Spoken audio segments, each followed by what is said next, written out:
Before you begin, remove the base enclosure,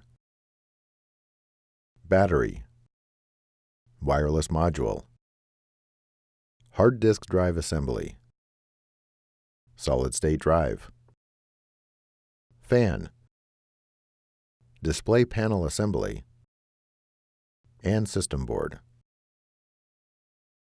Removal. Important.